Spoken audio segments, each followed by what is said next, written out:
vilain petit canard. C'était le printemps.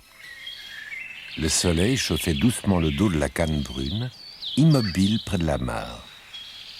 Mère Canne ne bougeait pas d'un pouce, car elle couvait ses œufs, attendant patiemment qu'ils éclosent. Soudain, toc toc, crac crac, un joli petit caneton brisa sa coquille et sortit, bientôt suivi d'un deuxième. À midi, 5 canetons couverts d'un fin duvet pépiaient autour des pattes de leur mère. Mais le 6e œuf, plus volumineux que les autres, n'était toujours pas éclos. « Il est très gros, » se disait la mère Canne. « Ce sera plus long que pour les précédents. Je suppose qu'il lui faut plus de temps. » Et elle se rassit sur son nid. Finalement, avec un craquement sonore, l'œuf récalcitrant se fendit en deux. Un triste paquet de plumes ébouriffées émergea timidement de la coquille. « Oh, tu ne peux pas être un de mes enfants !» cancana la Canne, incrédule, en découvrant l'affreux petit canard. Ses frères et sœurs l'entourèrent. « Comme tu es laid, tu n'es pas des nôtres !» raillèrent-ils en se gaussant de sa taille et de ses grosses pattes. Le père canard sortit de la mare pour venir voir sa nouvelle couvée. « Que va-t-il dire de toi ?» fit la mère Canne en essayant de cacher son vilain petit canard sous ses ailes. Le père canard s'émerveilla devant ses canetons. « Superbe !» dit-il en redressant fièrement son bout de queue. « Quelle belle famille ! Mais que vois-je donc là ? Cette petite horreur ne peut pas être mon fils !» Le vilain petit canard s'avançait en trébuchant et en agitant gentiment ses courtes ailes. Mais le père canard lui tourna le dos et se dirigea vers la mare, secouant la tête d'un air dégoûté. La mère Canne étendit alors une aile protectrice sur son affreux caneton, mais elle ne pouvait s'empêcher de regretter qu'il fût aussi laid. Les poules de la basse-cour vinrent à leur tour admirer les nouveau-nés. « Oh, comme ils sont mignons !» caquetèrent-elles. « Mais qu'est-ce que celui-là ? Ma chère, vous avez couvé un dindonneau ?»« Sûrement pas !» répondit la mère, fort mécontente. « Nous allons prendre un bain dans la mare pour vous le prouver. Les dindons ne nagent pas. » En effet, le vilain petit canard n'était pas un dindon. Il nageait aussi bien que ses frères et ses sœurs. Mais tous les animaux de la ferme réunis autour de la mare firent des remarques désobligeantes au sujet du drôle de rejeton de la mère Canne. Alors, une larme descendit le long du bec du pauvre petit canard, tandis qu'il nageait pour atteindre l'autre bout de la mare. Il aurait préféré ne pas être né. Le printemps passa, puis l'été. Le vilain petit canard grandissait, mais il semblait de plus en plus laid. Quand vint l'automne, de grands oiseaux blancs volèrent en triangle dans le ciel, au-dessus de la mare. C'étaient des cygnes qui migraient vers les pays chauds. « Comme ils sont beaux !» songea le vilain petit canard. Quelques semaines plus tard, la mare gela. Les enfants de la ferme vinrent jeter du pain sur la glace pour nourrir les canards. Mais quand ils virent le vilain caneton, ils se moquèrent de lui. « Comme il est gros, nous le mangerons à Noël !» Et ils se mirent à le poursuivre. Le petit canard eut très peur. Il s'enfuit à travers champs jusqu'au bord de la rivière, où il se cacha parmi les roseaux. Tout l'hiver, il resta là, désespéré et transi de froid. Il n'avait presque rien à manger. Mais il n'osait pas retourner à la ferme.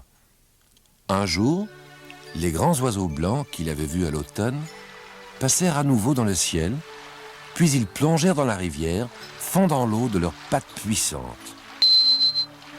Alors le petit canard s'en alla tête basse. Il ne voulait pas que ces beaux oiseaux voient combien il était laid, et il décida de rentrer à la ferme. En approchant de la mare, il reconnut ses frères et sœurs, devenus presque adultes. Ceux-ci l'observèrent avec étonnement. « Maman, papa !» cancanèrent-ils. Mère Canne et Père Canard qui venaient de plonger la tête sous l'eau en quête de nourriture, remontèrent à la surface en secouant leurs plumes. « Regardez !» clamèrent les canetons. « C'est notre laidron, il est revenu !» À ce moment, la porte de la ferme s'ouvrit brusquement et les enfants sortirent pour jouer.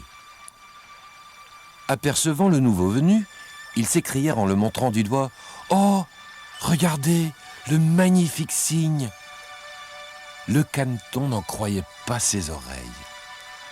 Penchant la tête, il regarda son image reflétée dans l'eau calme.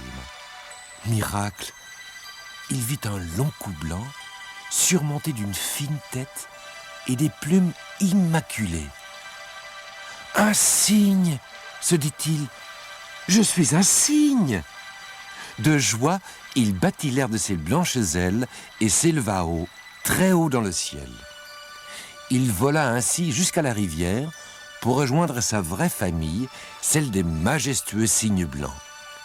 Ceux-ci s'avancèrent vers lui et le caressèrent du bec.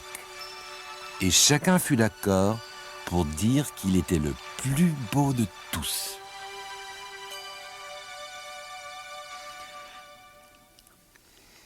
La Reine des Neiges. Il était une fois en Laponie un petit garçon et une petite fille qui étaient voisins et s'aimaient tendrement. Ils s'appelaient Kay et Gerda. Leurs deux maisons n'étaient séparées que par un magnifique jardin. À la belle saison, ils y passaient toute la journée au milieu des fleurs, surtout près des roses, qui étaient les préférées de Gerda. L'hiver, les deux enfants restaient bien au chaud dans la maison, blottis près du poêle. Et la grand-mère de Kay leur parlait de la Reine des Neiges. « Personne ne la voit jamais, leur disait-elle. Elle vole sur un gros nuage et recouvre les villes et les villages de flocons. De son haleine glacée, elle fait geler les rivières et dessine sur les vitres des fleurs de givre. Son cœur n'est qu'un bloc de glace.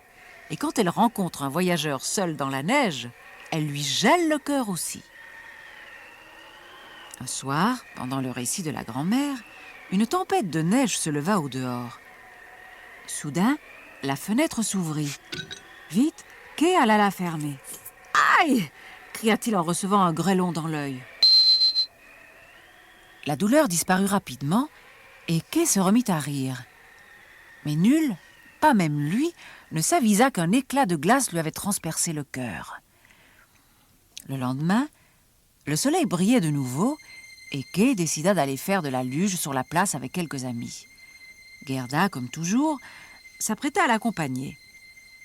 Mais Kay, contrairement à son habitude, refusa de l'emmener. La petite fille en fut très malheureuse. Comment aurait-elle pu deviner que l'éclat de glace avait gelé le cœur de Kay ? Les hommes qui ont le cœur gelé ne peuvent évidemment pas se montrer gentils. Traînant sa luge derrière lui, Kay arriva sur la place. Ses camarades n'étaient pas encore là. Mais un grand traîneau blanc, attelé de 2 splendides chevaux blancs, attendait. Une jeune et belle dame, enveloppée dans une épaisse fourrure blanche, y était assise. Voyant qu'elle fouettait ses chevaux, Kay accrocha sa luge au traîneau et se laissa tirer. Mais la course se fit de plus en plus rapide. En peu de temps, l'attelage sortit de la ville. La neige s'était mise à tomber si drue que Kay ne voyait plus rien autour de lui. Il cria très fort, mais, hélas, personne ne l'entendit. Soudain, les chevaux firent un écart et le traîneau s'arrêta brusquement. La belle dame qui le conduisait se leva et Kay reconnut la Reine des Neiges. « Tu as l'air d'avoir froid, murmura-t-elle. Viens dans mon traîneau. » Elle lui embrassa le front et bien que son baiser fût glacé, Kay se sentit aussitôt réchauffée. La Reine des Neiges lui parut la plus belle des femmes et il ne songea plus à ce qu'il laissait derrière lui. La pauvre Gerda, quant à elle, pleura beaucoup. Tout le monde pensait que Kay s'était perdu dans la neige et qu'il était mort. La fillette attendit tout l'hiver, mais son ami ne revint pas. Au printemps, Gerda reçut une jolie paire de petits souliers rouges. « Je vais aller à la rivière, décida-t-elle un matin, et je lui demanderai si elle n'a pas vu passer Kay. » Arrivée au bord de l'eau, Gerda interrogea. « Rivière, n'as-tu pas vu mon ami ? Je te donnerai mes souliers neufs si tu me dis où il est. » Il lui sembla que des vaguelettes lui faisaient signe. Alors, elle sauta dans une barque et jeta ses souliers neufs dans l'eau. La barque suivit le courant. « Peut-être la rivière m'emmène-t-elle vers quai ?» se dit Gerda. Elle parvint ainsi devant une jolie maisonnette au toit de chaume, cachée au milieu d'un grand verger tout plein de cerisiers. En entendant arriver Gerda, une très vieille femme sortit de la maison. À l'aide de sa canne, elle tira la barque vers la rive. Puis, elle fit entrer la fillette qui lui raconta son histoire. La vieille n'avait pas vu quai, mais elle cajela Gerda et lui offrit des cerises. Or, cette vieille femme était une sorcière. Comme elle souhaitait une fille, elle décida de garder Gerda auprès d'elle et à l'aide de ses pouvoirs magiques, elle effaça tous les souvenirs de sa prisonnière. Gerda demeura tout le printemps chez la sorcière. Mais un matin d'été, elle aperçut un buisson de roses et tous ses souvenirs lui revinrent. « Comment ai-je pu rester ici aussi longtemps ?» s'écria-t-elle. Son exclamation réveilla un gros corbeau noir qui dormait près de là. « Croix, croix !»« Qu'y a-t-il, petite fille ?» demanda-t-il. « Je cherche mon ami Kay » répondit Gerda. « L'aurais-tu vu passer ?»« Je ne sais pas si c'est ton ami, mais j'ai vu passer un jeune garçon la semaine dernière. Il a épousé une princesse et vit avec elle dans son palais, non loin d'ici. »« Peut-être est-ce Kay ?» songea Gerda en sautant de joie. « Montre-moi le chemin, cher corbeau. » Hélas, quand ils arrivèrent au palais et que le corbeau eut emmené Gerda jusque dans la chambre princière par un escalier dérobé, la fillette vit tout de suite qu'il ne s'agissait pas de son ami. Elle éclata en sanglots et ses pleurs réveillèrent le prince et la princesse. « Ne pleure pas ainsi, supplièrent-ils quand la fillette leur eut tout raconté. « Je vais te donner ma plus belle robe, lui promit la princesse pour la consoler. « Et moi, je t'offre mon carrosse d'or, déclara le prince. Ainsi, tu iras plus vite et tu retrouveras bientôt ton ami. » Gerda les remercia de tout son cœur et repartit bien vite à la recherche de Kay. Comme elle traversait une sombre forêt, le carrosse étincela dans la pénombre et attira une troupe de bandits. « De l'or! De l'or !» hurlèrent-ils tout excités en s'emparant du carrosse. Et ils entraînèrent Gerda jusqu'à leur repère pour la tuer. Mais la fille du chef supplia son père de la laisser en vie pour qu'elle puisse jouer avec elle. Le chef des bandits accepta, à condition que sa fille lui promette de ne pas laisser s'échapper la captive. Cette nuit-là, Gerda raconta à sa nouvelle amie la disparition de Kay. Elle lui confia en pleurant combien il lui tardait de le retrouver. Pendant qu'elle lui parlait ainsi, 2 pigeons et un renne, que la fille du chef avait apprivoisés, s'étaient approchés de la fenêtre. « Rrrr, rrrr, je l'ai vu, ton Kay !» roucoula l'un des pigeons. « Il était assis dans le traîneau de la Reine des Neiges. » Ils allaient vers le pays des glaces, renchérit le renne, là où la reine a fait construire son château. « Vite, il faut que je parte là-bas !» s'écria Gerda. La fille du chef hésita, mais elle se laissa facilement convaincre. Gerda monta sur le dos du renne, et pendant des jours et des nuits, tous deux galopèrent à travers les landes et les marais. Plus ils avançaient vers le nord, plus il faisait froid. Bientôt, il n'y eut plus autour d'eux que de la neige et de la glace. Brusquement, le château de la reine apparut. Ses murs étaient faits de poussière de neige et ses fenêtres de glace étincelante. Au centre du château s'étendait une salle immense dont le sol était un lac gelé. C'est là que Kay était enfermé. Il était tout transi, mais il ne s'en rendait pas compte parce que son cœur était figé et que le baiser que la Reine des Neiges lui avait donné l'empêchait de frissonner. Il était assis par terre et déplaçait des cristaux de glace, comme on déplace les pièces d'un puzzle. La Reine des Neiges lui avait ordonné de composer avec ces cristaux le mot « liberté ». « Si tu y parviens, tu seras libre », avait-elle dit. Puis, elle l'avait laissé seule et elle s'en était allée couvrir les villes et les champs de neige et diriger son armée de flocons. Kay essayait sans relâche de former le mot « liberté ». Mais il n'y arrivait jamais, car ses doigts bleuis étaient tout raidis par le froid. Ce fut alors que Gerda entra dans le château. Elle traversa les grandes salles désertes et finit par découvrir son ami. Elle lui sauta au cou. « Kay, mon gentil Kay, je t'ai enfin retrouvé !» Mais Kay, immobile, la regardait avec des yeux glacés. « Qui es-tu » demanda-t-il. « Que fais-tu ici? Va-t'en !» Alors Gerda se mit à pleurer de chaudes larmes qui glissèrent sur ses joues et sur celles de Kay. Tant et si bien que l'une d'elles finit par pénétrer jusqu'au cœur de son ami et par faire fondre la glace qui le gelait. Aussitôt, Kay reconnut Gerda et lui sourit. Ils se jetèrent dans les bras l'un de l'autre. Et les cristaux de glace, en tombant des mains du garçon, formèrent d'eux-mêmes sur le sol le mot « liberté ». « Je suis libre !» s'écria Kay. « Tu m'as délivré !» Gerda et Kay se prirent par la main et sortirent du château. Dehors, le renne les attendait et ils grimpèrent sur son dos pour rentrer chez eux. Plus ils avançaient, plus le soleil brillait. Quand ils arrivèrent enfin devant leur jardin, c'était le plein été et toutes les roses étaient en fleurs.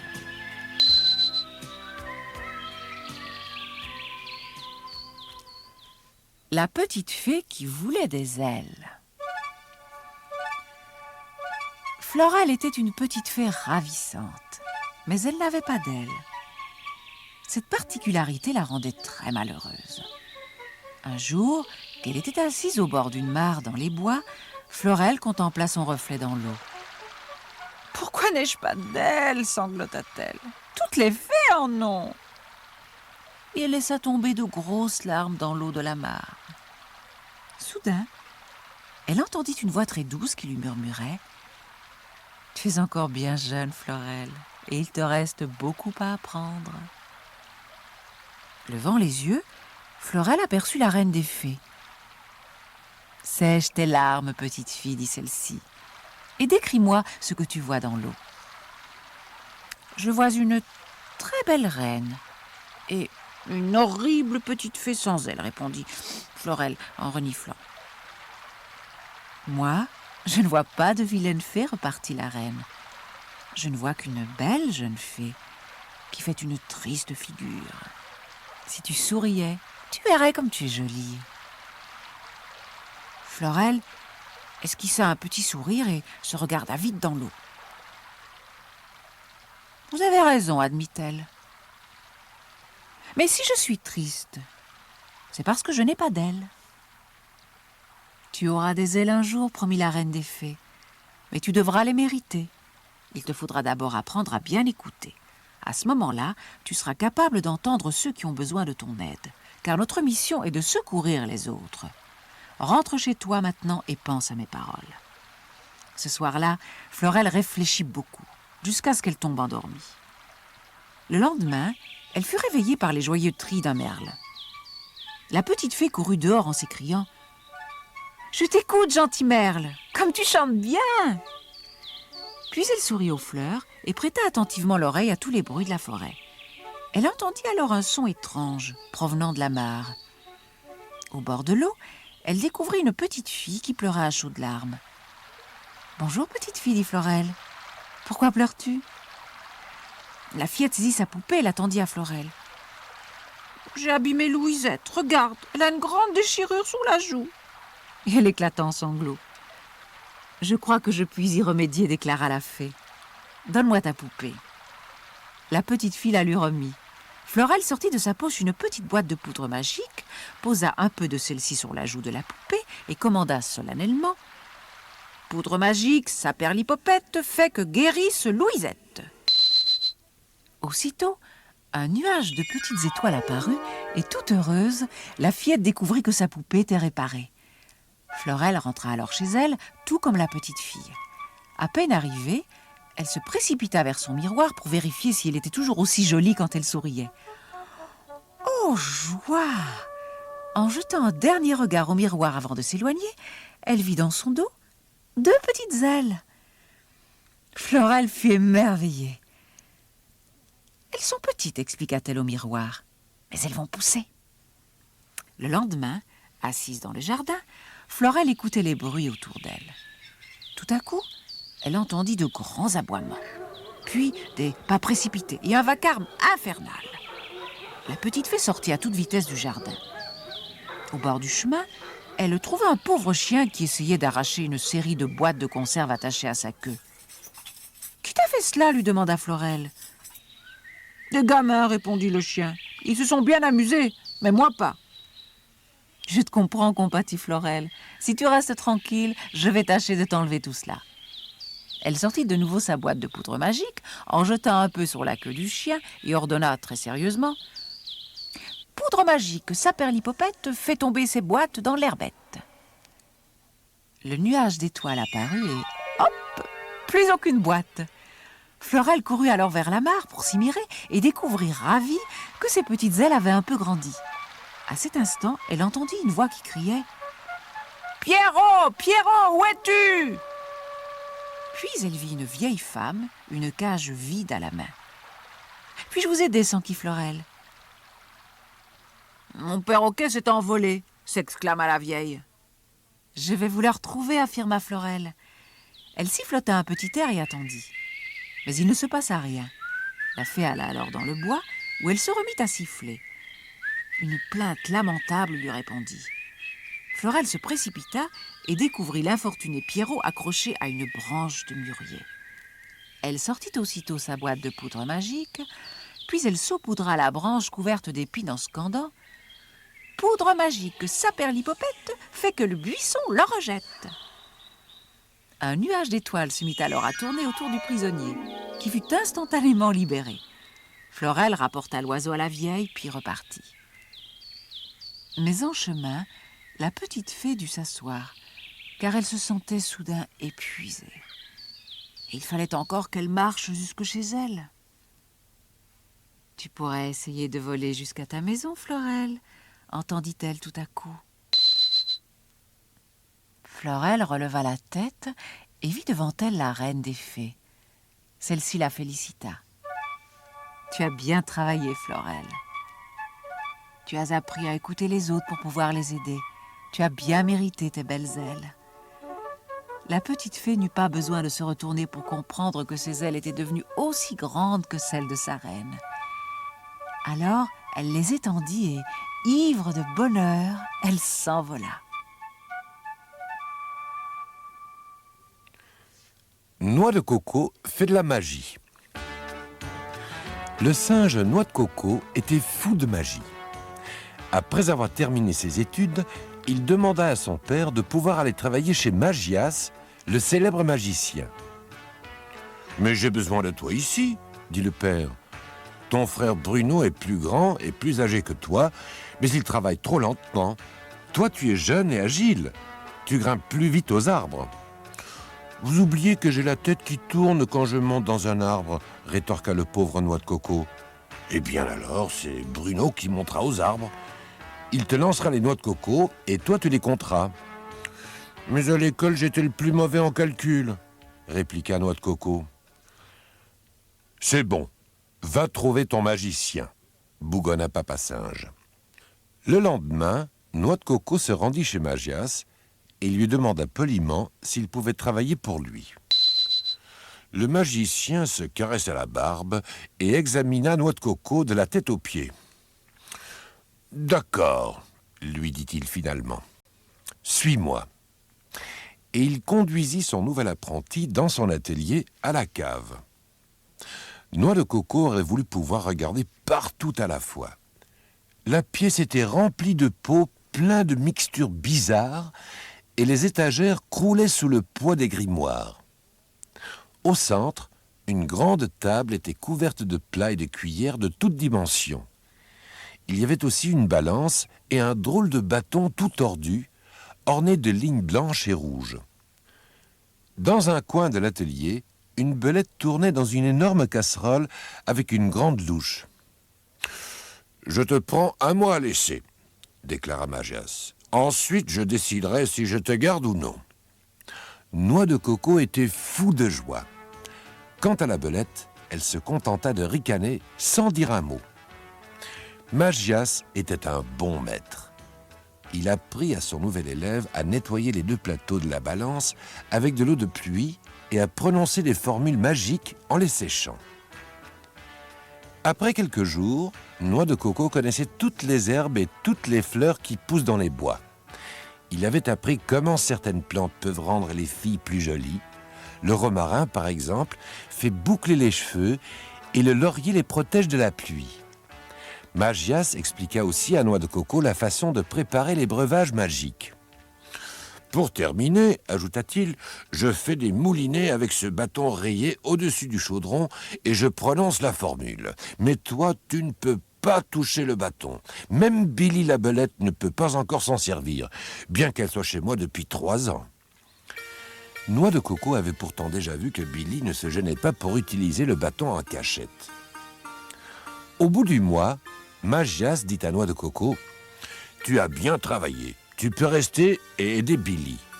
Je pars souvent en voyage et c'est alors elle qui me remplace. » Hélas, quand Magias n'était pas là, Noix de Coco devait se charger de toutes les corvées, tandis que la belette paraissait dans le fauteuil du maître. Un jour, Magias dut se rendre à l'assemblée annuelle des grands magiciens. À peine avait-il fermé la porte que Billy demanda à Noix de Coco de lui chercher un grimoire tout en haut de la bibliothèque. Arrivé à mi-hauteur, Noix de Coco fut pris d'un vertige. Courageusement, il ferma les yeux, respira un bon coup et continua à grimper. Il saisit le livre en essayant de ne pas regarder en bas, puis, lentement, il redescendit. Soudain, le grimoire lui glissa des mains et alla atterrir sur le crâne de Billy. La belette était furieuse. « Maladroit !» hurla-t-elle. Saisi, le singe perdit l'équilibre et tomba dans un chaudron de soupe aux orties. « Espèce d'idiot! Magias sera fou de rage !» poursuivit la belette. « Tu as abîmé son grimoire le plus précieux, et moi j'ai une bosse sur le crâne. Je rentre chez moi. Tu n'as qu'à rester pour réparer les dégâts. » Et la belette sortit, enfermant Noix de Coco dans la cave. Le petit singe eut d'abord très peur. Mais il trouva une bougie, et après l'avoir allumée, il se mit à débarrasser son pelage des orties. 1 heure plus tard, le livre avait repris sa place et tout était bien en ordre. Noix de Coco regarda alors autour de lui. Qu'allait-il faire pour passer le temps? Dans l'ombre, le bâton magique luisait doucement. Sans réfléchir, le petit singe s'en empara et se mit à danser autour de la table. Il se passa alors quelque chose de terrible. Comme Noix de Coco longeait un vieux pot de terre, d'énormes nuages de fumée en jaillirent. Affolé, l'apprenti magicien recula d'un pas, heurtant une corbeille de pâquerettes qui se renversa dans la soupe aux orties. Noix de Coco remit vite le bâton sur la table et regarda anxieusement le pot de terre, d'où la fumée continuait à sortir. Brusquement, le bouchon du pot sauta. Un puissant jet d'un liquide orangé fut projeté vers le plafond et retomba à son tour dans la soupe.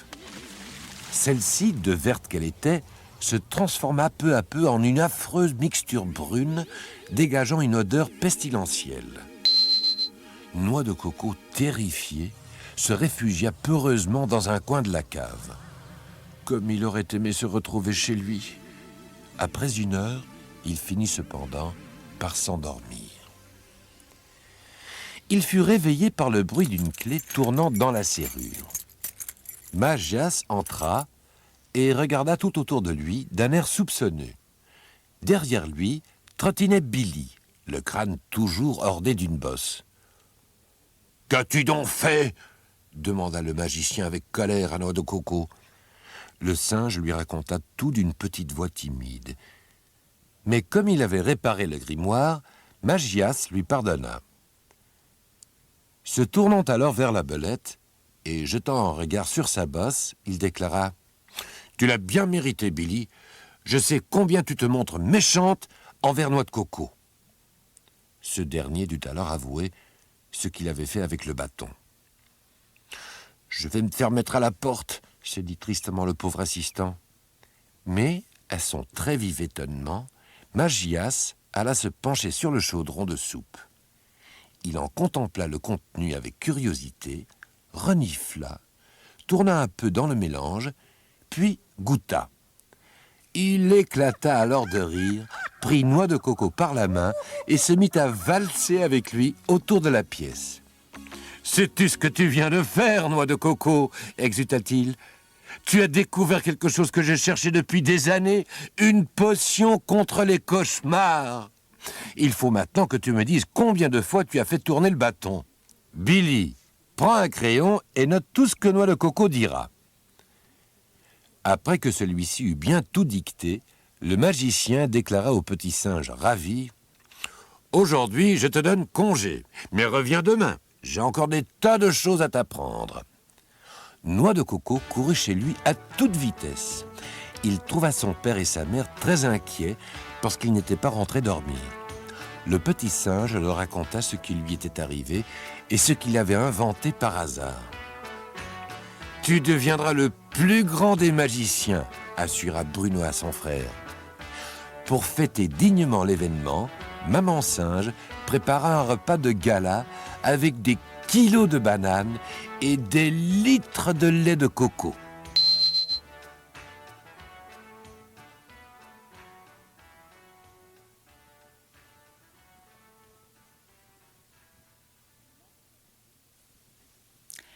Plumette, la petite poule.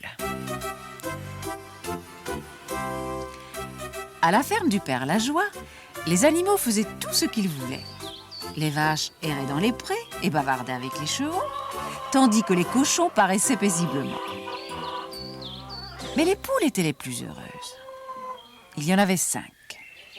Henriette et Prunette, les 2 sœurs, la vieille tante Plume, Coquette, très fière de sa beauté, et Plumette, la poule naine, qui se tenait sur son perchoir et jouait du flutio pendant que ses compagnes pondaient. Quand le père Lajoie voulait des œufs, il appelait Plumette de sa fenêtre. « Joue du flutio, petite Plumette !» Et aussitôt, les poules pondaient. Un matin, le père Lajoie rassembla tous les animaux. « J'ai une mauvaise nouvelle à vous annoncer, dit-il. Je dois vendre la ferme. Dès demain, vous travaillerez pour Monsieur Grognon. »« Oh, mon Dieu !» se dirent les pauvres bêtes, pourvu que notre nouveau maître soit gentil. Ils étaient tous très inquiets lorsque Monsieur Grognon vint inspecter la ferme le lendemain matin. L'homme, vêtu d'un costume sombre, était maigre, laid et pas du tout souriant. Ses bottes brillaient et il tenait à la main un gros bâton noueux. Monsieur Grognon s'adressa d'abord au cochon. « Quelle porcherie dégoûtante! Prenez des brosses et nettoyez-moi dans tout ça. » Ensuite, il alla voir les chevaux. « Vous êtes tous trop gras, déclara-t-il. Vous allez retrouver votre ligne en faisant des allers-retours au marché. » Puis, il alla secouer les vaches, qu'il jugea trop ensommeillées. Pour finir, il se rendit au poulailler. Les poules étaient tranquillement assises sur leur nid en attendant l'air de flutio de Plumette. Lorsqu'il les vit, Monsieur Grognon devint tout rouge. « Cet endroit est un poulailler et non une salle de concert, hurla-t-il. « Sors d'ici, Plumette, et va-t'en. Demain, il y aura un vrai coq pour vous secouer, bande de paresseuses. » C'est ainsi que Plumette, la petite poule, quitta la ferme. Très tôt, le lendemain matin, Henriette vit approcher à grands pas un énorme coq. Il arborait une crête rouge vif et des ergots magnifiques. « Je suis Super Coq !»